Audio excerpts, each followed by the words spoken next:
cut your benefits severely. Well, I love how we call it a benefit, too. It's not a benefit. It's a detriment. It's more spending than basic defense spending or any other single chunk of the federal government. I thought we weren't spending any money. Oh, we're spending too much money on defense. Wait. Our Constitution specifically states that is what the federal government is supposed to spend their federal dollars on, the defense of this union. In defense of this nation. It does not say to give as handouts and welfare benefits. But now, under Obama, welfare benefits is a bigger expenditure than Social Security and our defense budget. And this is according to a new memo by the Congressional Research Service. The steady rise in welfare spending, which covers more than 80 programs, primarily designed to help, that's their tone, help low-income Americans, got a big boost from the 2009 stimulus and has grown, albeit somewhat more slowly in 10 and 11. One reason, I thought the stimulus was supposed to be for jobs. Shovel-ready jobs, and we're giving the stimulus to people who aren't working. Let me repeat that. The president told us that the stimulus was going to put Americans back to work. It was going to be a shot in the economic arm because it was going to make sure that shovel-ready jobs were going to be utilized and filled by people who aren't working. But where's that stimulus money going? It's going to people who aren't working. Not to help them get a job, like possibly, training and education and things. No, welfare benefits so they can sit on their butt, do nothing. Now, one reason is that more people are qualifying in the weak economy, but the federal government also has broadened eligibility so that more people can qualify for programs. I find it highly interesting that I now hear advertisements, a lot of advertisements on the radio for things like WIC and food stamps and poor people medical assistance. Yeah, if you can't afford, to get your child immunized, come to the government. We do it for you for free. And, it's not like people don't know this stuff exists. But they're advertising it, spending taxpayer dollars to advertise, because a lot of times it's not done pro bono or for free. So they're also spending money to advertise so they can spend more money. Right, it's for the children. Well, look, children get breakfast at school. They get lunch at school. And in some places, they get dinner at school. They get basic forms of health care at school.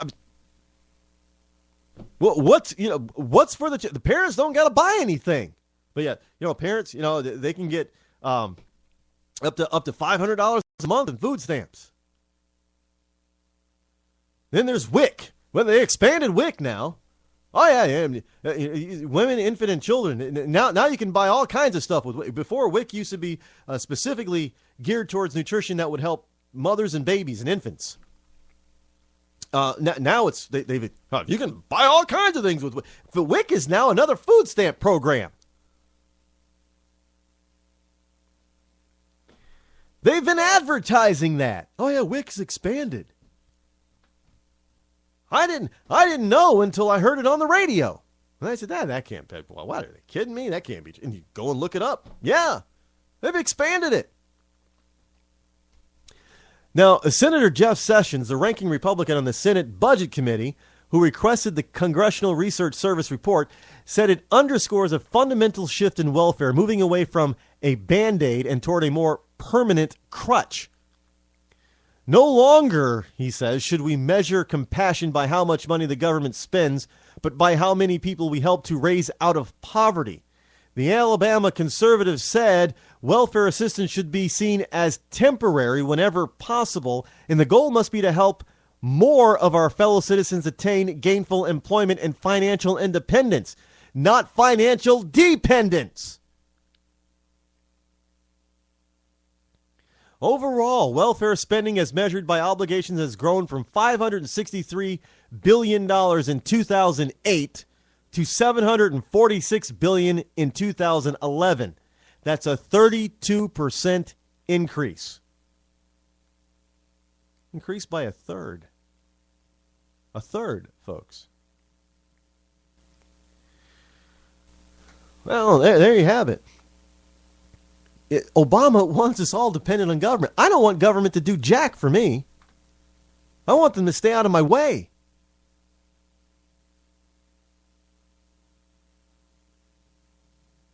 I want government to stay out of my way.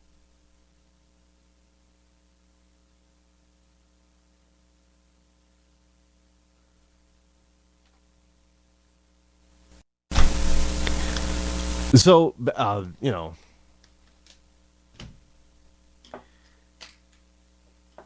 it is what it is. And those basic numbers obviously do not lie. Now, I'm sure people are going to try to twist it in all kinds of ways, but the fact remains that there are more people today than ever before. Not just by sheer numbers, but by the percentage of population. More people today are getting government assistance than ever before. In fact, it is up to 49% of our population is now getting some form of government assistance on a monthly basis. 49%. Those aren't my numbers. Those are government numbers. Which means you only have 51% of the people paying the bill. So think about this. If that's the case then, and it is, then for every person who's producing and paying taxes, there is a person they're supporting in some fashion. Now, frankly, this notion that they keep saying that Romney doesn't care, I can believe it. I heard a commercial today about the 47% against Romney. And man, did you want to talk about purposefully taking that totally out of context and twisting it? Obama didn't say he doesn't care about the 47%.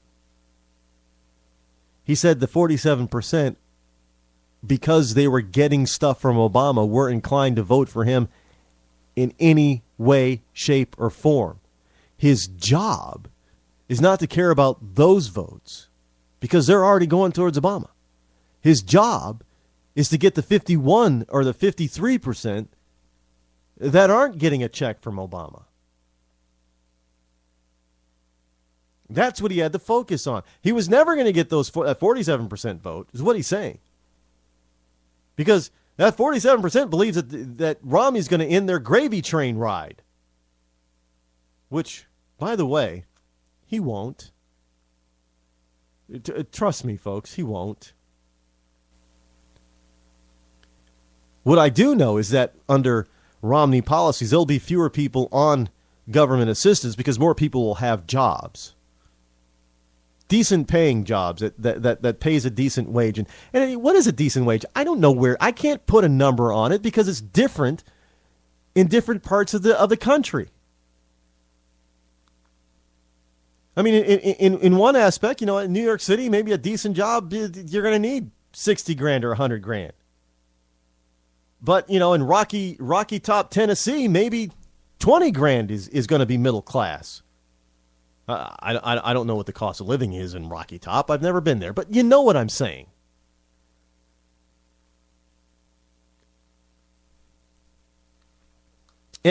Those are the facts. You just can't get around them. Well, if you're liberal, you don't have to believe them because you don't want to. There's stuff here that I just can't get to. Soledad O'Brien is showing her true bias. Obama's up by 15% in Virginia. She knew what she was saying. She was reporting a poll number And she reported and said, well, Obama's up by 15 points in Virginia. No, the biased poll says that Obama's up by 15 points with women registered voters, not likely voters, but with women in Virginia. Not likely voters, just women. Not likely women voters, just women. But she said he's up 15 points, which makes you think, well, geez, Virginia's man are going strong for Obama now. That's not the case. So I can't really get into that one, but even Clinton, former President Bill Clinton, says Republicans have tried to keep the nation's unemployment rate high for political gain. No, I thought Republicans were greedy bastards. It's all they did is want money. Well, now they want to keep people from, because the more people they have working, the more money they'll make. So now Clinton is saying, well, no. Now they want political power. So they're not interested in making money? You know, they will say anything to try to fit whatever they want to fit. Another thing I didn't get into tonight is there's a study done by blacks, by the way, that says black Americans feel less empowered under Obama than they once did. And you could honestly say that blacks feel less empowered under Obama than they did under Bush. 4 years after Barack Obama was elected president, this is not exactly a post-racial America. A new study from Washington University in St. Louis finds that under Obama, many blacks feel less free than whites when it comes to political participation. But I thought Republicans were the ones keeping people from participating in the political process. Those Republicans want to keep us from, they just want to disenfranchise anybody they don't like. From 2005 to 2011, only 45% of blacks said that they believe the government would allow them to make a public speech, while 67% of whites believe that they could, the study found.